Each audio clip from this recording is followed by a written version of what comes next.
नमस्कार, मेरा नाम राहुल है। मैं माई स्लेट से बोल रहा हूँ और इस वीडियो में हम डेरिवेटिव्स के कुछ एप्लीकेशंस देखेंगे। आपको याद होगा कि पिछले कुछ वीडियोस में हमने कॉन्टिन्यूटी और डिफरेंशिएबिलिटी के कॉन्सेप्ट को पढ़ा था और उसमें हमने डेरिवेटिव्स के बारे में सीखा था। तो यहाँ हम सबसे पहले देखेंगे कि ये डेरिवेटिव्स का जो कॉन्सेप्ट है इसको हम rate of change of quantities को मालूम करने के लिए कैसे इस्तेमाल कर सकते हैं। तो rate of change of quantities से हमारा क्या मतलब है कि कोई भी मात्रा, किसी भी चीज़ की मात्रा जो हम उसको माप रहे हैं वो किस रफ्तार से बदलती है, वो हम उसके बदलने की रफ्तार मालूम कर सकते हैं डेरिवेटिव्स के कॉन्सेप्ट से। आइए पहले हम इसको कॉन्सेप्ट की तरह से समझें और फिर हम एक उदाहरण देखेंगे।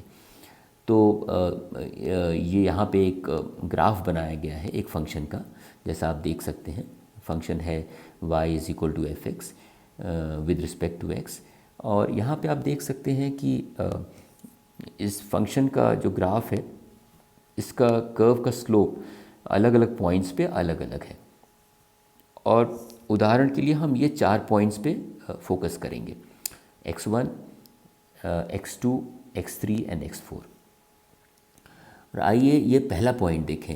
ये जो जब x की वैल्यू x1 है तो ये जो कर्व है, ग्राफ है, इस पे ये पॉइंट a है जो x1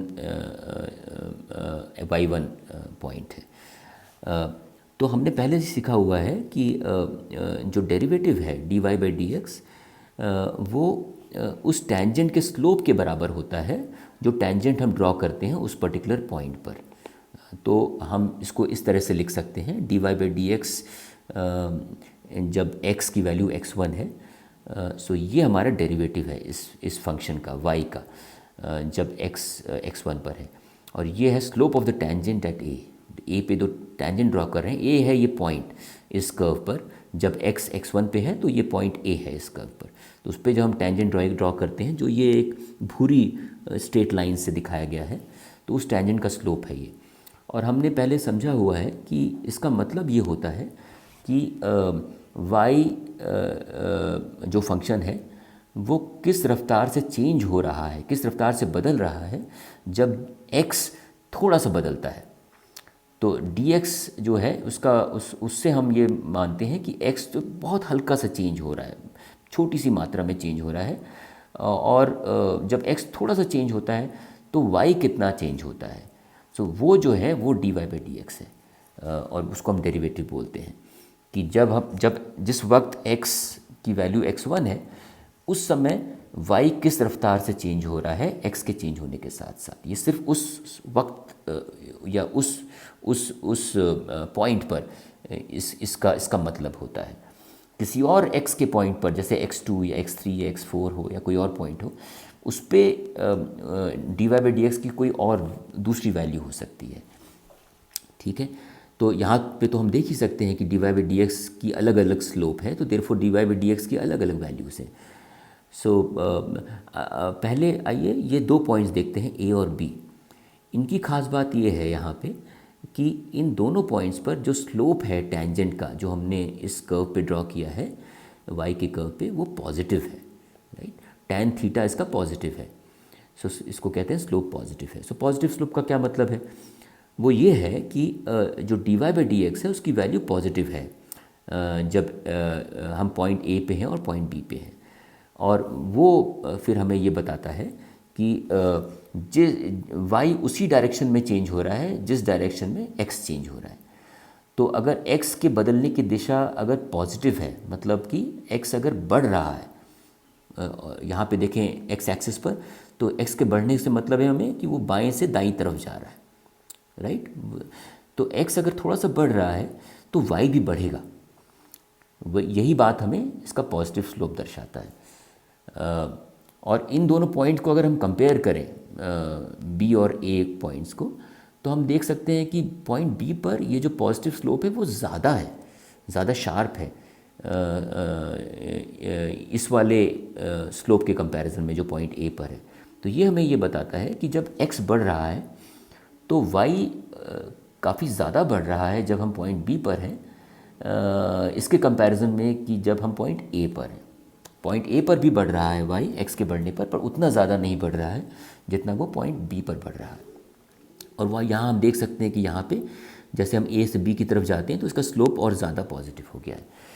अब देखिए ये पॉइंट C ही यहाँ पे जब x की वैल्यू x3 पर है तो हम पॉइंट C पर हैं कर्व पे, और यहाँ पे आप देखिए कि कुछ क्षण के लिए ये जो कर्व है ये फ्लैट हो जाता है इस पॉइंट पर। और ये हमें इस बात से भी मालूम चलता है कि इसका जब हम टेंजेंट बनाते हैं पॉइंट C पर तो ये एक फ्लैट हॉरिजॉन्टल टेंजेंट मिलता है जो x एक्सिस के समानांतर है, पैरेलल है। तो और ये इसका स्लोप तो ज़ीरो होता है, ये तो हमें पहले से मालूम है। तो इसको हम ऐसे लिख सकते हैं कि dy/dx at point x3 is equal to zero. तो ये उसी बात को कहने का दूसरा तरीका है कि y जो है कुछ समय के लिए कांस्टेंट हो गया है जब x जो है x3 के बहुत पास है। और आखिर में आइए देखिए पॉइंट x4 देखते हैं जब हमारे कर्व पर ये पॉइंट D है। यहाँ पर इसका स्लोप नेगेटिव है, और इसका मतलब भी बहुत साफ है कि नेगेटिव का मतलब हुआ कि जब x एक दिशा में चेंज होता है, बदलता है, तो y उसकी विपरीत दिशा में चेंज होता है। मतलब x अगर बढ़ रहा है थोड़ा सा, जब हम पॉइंट x4 पर हैं और पॉइंट x4 पर x थोड़ा सा बढ़ता है, अगर बढ़ना मतलब कि बाएं से दाएं की तरफ हल्का सा जाता है, तो y में कमी आती है, y गिरता है, मतलब y ऊपर से नीचे आता है जब हम x पॉइंट D पर हैं। और अगर x कम होगा तो y बढ़ेगा थोड़ा सा। तो ये हमें नेगेटिव स्लोप दर्शाता है। आइए अब इसके कुछ हम जो हमारी वास्तविक ज़िंदगी में हम डेरिवेटिव को कई तरह से इस्तेमाल करते हैं, उसमें कुछ एग्जाम्पल देखते हैं, कुछ उदाहरण देखते हैं। सो पहला जो आपने भौतिकी विज्ञान यानी फिज़िक्स में पढ़ा होगा, स्पीड होता है, इसको हम dx/dt की तरह लिखते हैं। यहाँ पे x जो है वो हमारा डिस्टेंस ट्रेवल्ड है, कितना दूरी कोई ऑब्जेक्ट जो कोई चीज़ जो मूव कर रही है वो कितना दूरी उसने तय की है, डिस्टेंस। और t यहाँ पे टाइम है, कितने समय में कितनी दूरी तय की है। तो dx/dt क्या है, किसी पर्टिकुलर टाइम पर, किसी समय पर, किसी वक्त पे जैसे टाइम पास हो रहा है, थोड़ा सा टाइम बदलता है, फ्रैक्शन ऑफ सेकेंड, तो वो जो चीज़ है वो कितना डिस्टेंस ट्रैवल कर लेती है उस छोटे से समय में, तो वो dx/dt है, और वो हमें स्पीड बताता है। तो अगर कोई ऑब्जेक्ट जो है वो टिका हुआ है एक स्थान पर, वो मूव नहीं कर रहा है, तो dx/dt ज़ीरो होगा, बिकॉज टाइम बदल रहा है लेकिन dx ज़ीरो है, उस ऑब्जेक्ट के वो स्थिर है, वो मूव नहीं कर रहा है, तो हम कहते हैं स्पीड ज़ीरो है। और जब वो ऑब्जेक्ट मूव कर रहा है तो dx पॉजिटिव होगा, ज़ीरो नहीं होगा। जैसे टाइम बदल रहा है, ऑब्जेक्ट जो कुछ डिस्टेंस तय करेगा, तो dx/dt पॉजिटिव होगा, तो हम कहते हैं स्पीड पॉजिटिव है। स्पीड में हम दिशा को नहीं काउंट करते हैं, तो स्पीड के नेगेटिव होने का कोई मतलब नहीं है। स्पीड या तो ज़ीरो होगी जब ऑब्जेक्ट स्थिर है, या फिर पॉजिटिव होगी जब ऑब्जेक्ट मूव कर रहा है। लेकिन वेलोसिटी हमें मालूम है, वेलोसिटी में दिशा भी मेजर की जाती है। तो वेलोसिटी जो है dy/dt, यहाँ y डिस्प्लेसमेंट है ऑब्जेक्ट का और t टाइम है। तो डिस्प्लेसमेंट में कितना दूरी तय किया है और किस दिशा में तय किया, हम दोनों चीज़ मेजर कर रहे हैं। तो वेलोसिटी जो है वो पॉजिटिव भी हो सकती है, ज़ीरो भी हो सकती है और नेगेटिव भी हो सकती है। तो अगर तय करते हैं कि किसी पर्टिकुलर दिशा में पॉजिटिव दिशा उसको माने, तो उस वाली दिशा में अगर ऑब्जेक्ट मूव करेगा तो हमारी वेलोसिटी पॉजिटिव होगी, और उससे पीछे की दिशा में मूव करेगा तो ये नेगेटिव होगी। इसी तरह से एक्सेलरेशन भी आपने शायद सीखा होगा कि एक्सेलरेशन dv/dt की तरह लिखते हैं, जहाँ पे v वेलोसिटी है और t टाइम है। जो वेलोसिटी किस रफ्तार से चेंज हो रही है जैसे समय बदल रहा है, तो उसको हम एक्सेलरेशन बोलते हैं। और आइए एक और एग्जांपल यहाँ पे देखिए, power is equal to dE/dt। यहाँ पे पावर से हमारा मतलब इलेक्ट्रिक पावर है, और E से हमारा मतलब एनर्जी है, और टी टाइम है। तो ये भी आपने शायद फिज़िक्स में सीखा होगा कि पावर को हम dE/dt की तरह मेजर करते हैं। मतलब जो हमारा एनर्जी किस रफ्तार से यूज़ हो रही है या जनरेट हो रही है। तो जैसे आपकी जो कंप्यूटर है या लैपटॉप है या टैबलेट है, जब आप उसको यूज़ करते हैं तो वो एनर्जी कंज्यूम करता है, एनर्जी लेता है। तो वो कितनी एनर्जी ले रहा है पर सेकंड, जैसे समय बदल रहा है उसका एनर्जी लेने की जो रफ्तार है वो क्या है किसी पर्टिकुलर समय पर, वो जो है dE/dt वो हमारा पावर होता है। तो अगर अलग अलग समय पर आपका जो कंप्यूटर है वो अलग रफ्तार से एनर्जी का इस्तेमाल कर रहा है तो पावर उसकी चेंज होती रहेगी। और अगर वो एक ही रफ्तार से एनर्जी को ले रहा है तो पावर उसकी कांस्टेंट रहेगी। कई जो इकोनॉमिस्ट हैं, अर्थशास्त्री जो इकोनॉमीज़ को स्टडी करते हैं, वो एक बहुत कॉमन टर्म यूज़ करते हैं मार्जिनल कॉस्ट, और उसको इस तरह से एक्सप्रेस किया जाता है dC/dx। यहाँ पे C जो है वो कॉस्ट है, कोई चीज़ काम करने की कॉस्ट, और x जो है x हम किसी चीज़ की संख्या या मात्रा को मेजर करते हैं x से। तो आप ये इमेजिन करिए कि कोई फैक्ट्री है और कारखाना है और वो कोई प्रोडक्ट बना रहा है, तो x से हम उस प्रोडक्ट की जो क्वांटिटी है, मात्रा है, वो मेजर कर रहे हैं कि कितनी वो क्वांटिटी बना रहा है, और C से हम मेजर कर रहे हैं कि उसको बनाने की कॉस्ट कितनी लग रही है उस फैक्ट्री में। तो जो dC/dx है उसको मार्जिनल कॉस्ट बोलेंगे कि किसी भी समय पर जब एक मात्रा कोई बन चुकी है उस फैक्ट्री से, उस वक्त एक और मात्रा बनाने में, एक और प्रोडक्ट बनाने में उसकी कितनी और ज़्यादा कॉस्ट लगेगी, वो है dC/dx। तो ये मार्जिनल कॉस्ट है, और मार्जिनल कॉस्ट भी बदल सकती है अलग अलग मात्राओं पर। तो जो इसका मतलब ये है कि जब फैक्ट्री 10 प्रोडक्ट बनाती है, 10 यूनिट बनाती है, एक कार सब आप इमेजिन करिए कि कार बनाने का कारखाना है या आपके लैपटॉप बनाने की फैक्ट्री है। तो जब उस फैक्ट्री ने आज सुबह से 10 लैपटॉप बना लिए हैं, तो एक और लैपटॉप बनाने की जो एडिशनल कॉस्ट है, जो एक्स्ट्रा कॉस्ट है, उसको हम मार्जिनल कॉस्ट बोलेंगे उस वक्त पे जब उसने 10 लैपटॉप बना लिए हैं, वो एक कॉस्ट होगी। लेकिन जब उसने 100 लैपटॉप बना लिए हैं तो शायद उसकी मार्जिनल कॉस्ट दूसरी हो, ये हो सकता है। आइए अब इन चीज़ों को हम एक साधारण से एक उदाहरण से समझते हैं। ये बहुत आसान सा उदाहरण है। ये सवाल यहाँ पे ये है कि एक रेक्टेंगल है, और जब आप ये सवाल पढ़ रहे हैं तो आप ये जो फिगर है, डायग्राम, इस पे ध्यान दें सवाल को समझने के लिए। एक रेक्टेंगल है यहाँ पे जैसे दर्शाया गया है, और उसकी जो लेंथ है उसको हम x से डिनोट कर रहे हैं।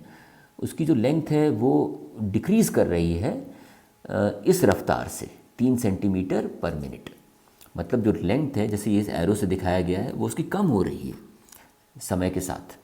और किस रफ्तार से कम हो रही है? हर मिनट में वो 3 सेंटीमीटर कम हो जा रही है जो पहले थी। और उसकी जो विड्थ है वो बढ़ रही है, increasing at the rate of 2 centimetre पर मिनट। जो इसकी विड्थ है, जैसे यहाँ पे इस एरो से दिखाया गया, विड्थ जो है उसकी बढ़ रही है। किस रफ्तार से? 2 सेंटीमीटर, हर मिनट में 2 सेंटीमीटर बढ़ जाती है विड्थ जो वो पहले थी।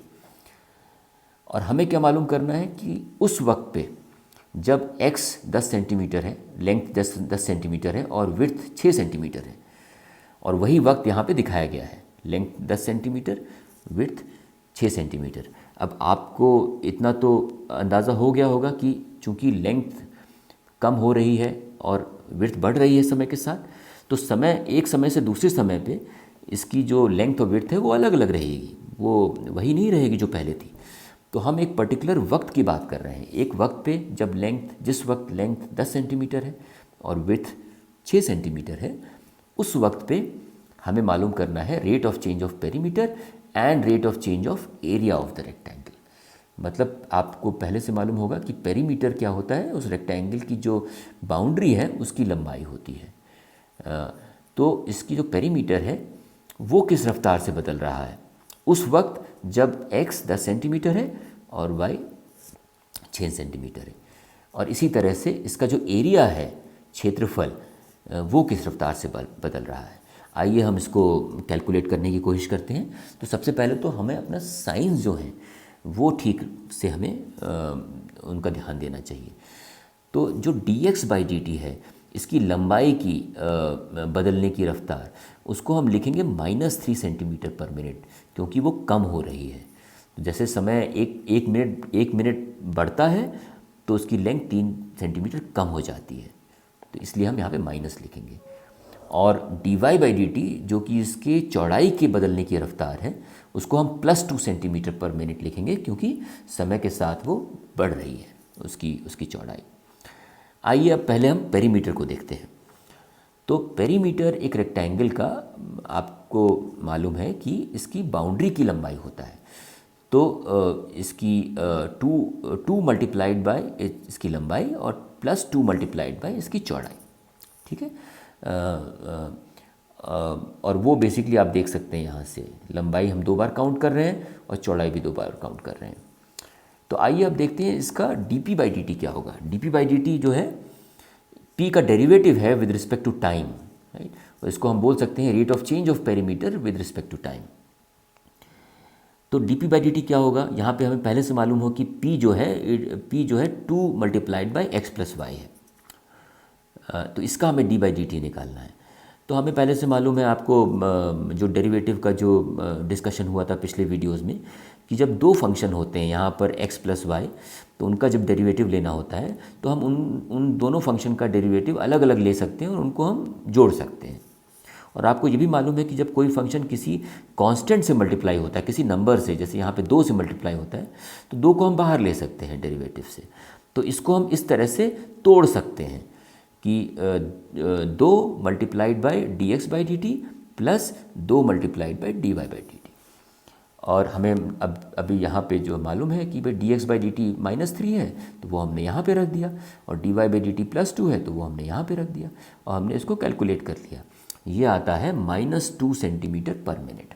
इसके यूनिट का ख्याल रखना चाहिए। देखिए, तो p जो है सेंटीमीटर में है और t मिनट में है, तो dp बाई डी टी की यूनिट क्या होगी, सेंटीमीटर पर मिनट।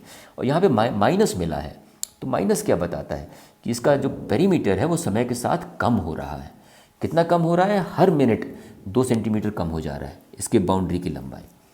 और देखिए एक पते की बात कि ये कांस्टेंट हमें मिला है इसकी value dp by D t की, इसमें कोई x और y का टर्म नहीं है। इसका मतलब क्या है कि जो भी x और y की वैल्यू हो, किसी भी वक्त कोई भी x और y की वैल्यू हो, इसके पेरीमीटर के चेंज होने की रफ्तार हमेशा -2 ही रहेगी। मतलब वो हमेशा हर वक्त कम हो रहा है, हर मिनट में 2 सेंटीमीटर कम हो रहा है हर वक्त। तो dp बाई डी टी की वैल्यू क्या रहेगी, जब x 10 सेंटीमीटर और y 6 सेंटीमीटर है, तब भी -2 रहेगी, बिकॉज ये तो कांस्टेंट है। तो हमारा जो भी वैल्यू हो x और y की, dp बाई डी टी तो हमारा -2 ही रहेगा। आइए अब हम एरिया पे फोकस करते हैं। तो एरिया भी आपको शायद मालूम है कि वो उसको हम ऐसे लिखते हैं, इसका क्षेत्रफल जो होता है, इसकी लंबाई मल्टीप्लाइड बाय इसकी चौड़ाई, लंबाई गुणा चौड़ाई। और इसकी यूनिट क्या होगी, चूँकि लंबाई और चौड़ाई हम सेंटीमीटर में नाप रहे हैं, तो इसकी एरिया की यूनिट होगी सेंटीमीटर स्क्वायर। और हमें मालूम करना है rate of change of area. हम आइए उसी तरह से करते हैं जैसे हमने पेरीमीटर का किया। तो rate of change of area को हम लिख सकते हैं D a by D T, समय के साथ एरिया कैसे चेंज हो रहा है। और एरिया हमें मालूम है कि वो x मल्टीप्लाइड बाई वाई है। और आपको पहले से डेरिवेटिव का फॉर्मूला मालूम होगा कि जब ये 2 फंक्शन मल्टीप्लाई होते हैं, या x multiplied by Y, 2 function या 2 वेरिएबल, तो इसका जब डी बाई डी टी निकालना होता है तो इसका फॉर्मूला ऐसे है। तो पहले फंक्शन का या पहले वेरिएबल का डी बाई डी टी गुणा दूसरा वेरिएबल प्लस पहला वेरिएबल गुणा दूसरे वेरिएबल का डी बाई डी टी। और यहाँ पे अब हम आइए सारी वैल्यूज़ रख दें। तो D X by D T तो -3 है, वो हमने यहाँ रख दिया। y को हमने y रहने दिया, बिकॉज हम पहले एक्सप्रेशन निकालते हैं कि किसी भी वैल्यू ऑफ y और x पर क्या वैल्यू होगी d Y by D t की, d a by D t की। तो इसलिए हमने x और y को वैसे ही रहने दिया। और D Y by D T जो है 2 है, तो वो यहाँ हमने रख दिया। और हमने देखा ये हमें मिलता है 2x - 3y। तो तो देखिए D P by D T तो हमें कांस्टेंट मिला था, इसमें कोई एक्स वाई नहीं था, लेकिन D a by D T constant नहीं है, ये 2x माइनस 3y है। इसका मतलब क्या हुआ कि जैसे जैसे आपकी लंबाई और चौड़ाई बदल रही है इस रेक्टेंगल की, वैसे वैसे जो D a by D T है, एरिया के बदलने की रफ्तार वो खुद बदल रही है, वो कांस्टेंट नहीं है। पेरीमीटर के बदलने की रफ्तार कांस्टेंट थी -2, लेकिन एरिया के बदलने की रफ्तार भी बदल रही है। और हमें पूछा गया है कि वो एरिया के बदलने की रफ्तार क्या है उस वक्त जब इसकी लंबाई इस रेक्टेंगल की 10 है और इसकी चौड़ाई 6 है। तो उसके लिए हमें क्या करना होगा, बहुत ही आसान है। तो वो हमें लंबाई और चौड़ाई की वैल्यू रख देंगे जिस वक्त हमें कैलकुलेट करने के लिए पूछा गया है। तो उसको हम इस तरह से लिखते हैं, D a by D T at that time when x आपका 10 है और वाई 6 है, उस वक्त D a by D T क्या है। तो हमें इस वाले एक्सप्रेशन में x इज इक्वल टू 10 और y इज इक्वल टू 6 रख देना है, और हमें कैलकुलेट करके मिलता है 2 सेंटीमीटर स्क्वायर पर मिनट। देखिए ये सेंटीमीटर स्क्वायर पर मिनट इसकी यूनिट है, क्योंकि यहाँ पे न्यूमरेटर में हमारा एरिया है जो सेंटीमीटर स्क्वायर में नाप रहे हैं हम, और डिनोमिनेटर में टाइम है जो मिनट में है। तो D a by D T का यूनिट हुआ सेंटीमीटर स्क्वायर पर मिनट, और ये +2 है। लेकिन इस बात का ख्याल रहे कि ये +2 कांस्टेंट नहीं है D P by D t की तरह जो कांस्टेंट था -2 पे। ये जो है हमारे अलग अलग समय पर x और y की अलग वैल्यू रहेगी, तो इसकी हमें अलग वैल्यू मिलेगी। ये +2 सेंटीमीटर स्क्वायर पर मिनट उस वक्त है जब हमारा x 10 सेंटीमीटर है और y 6 सेंटीमीटर है। तो ये जो दिखाया गया है कि जब हमारा लंबाई 10 है और चौड़ाई 6 है, उस वक्त इस रेक्टेंगल का जो एरिया है वो 2 सेंटीमीटर स्क्वायर पर मिनट से बढ़ रहा है। हर मिनट एरिया इसका एक्सपैंड हो जा रहा है। और ये बड़ी पते की बात है कि इसका पेरीमीटर देखिए कम हो रहा है हर वक्त, लेकिन ऐसे समय हैं जब पेरीमीटर कम हो रहा है लेकिन इसका एरिया बढ़ रहा है। लेकिन इस बात का आपको ख्याल रहे कि चूंकि एरिया के बदलने की रफ्तार कांस्टेंट नहीं है, वो x और y के संग बदल रही है, तो ऐसा वक्त भी आ सकता है जब ये नेगेटिव हो सकता है। देखिए ये 2x माइनस 3y है, जब 3y आपका 2x से ज़्यादा होगा तो ये नेगेटिव हो जाएगा। तो ऐसा भी वक्त होगा जब इसका एरिया कम हो रहा है, और ऐसा वक्त है जब इसका एरिया बढ़ भी रहा है, लेकिन इसका पेरीमीटर है वो हर वक्त कम हो रहा है। आशा है आपको ये समझ में आया होगा, इसीलिए हमने एक सिंपल आसान सा एग्जाम्पल लिया था। अब जो है मैं आपको अगले वीडियो में देखूंगा जब हम डेरिवेटिव्स के दूसरे एप्लीकेशंस की बात करेंगे। ठीक है, नमस्ते, फिर मिलते हैं।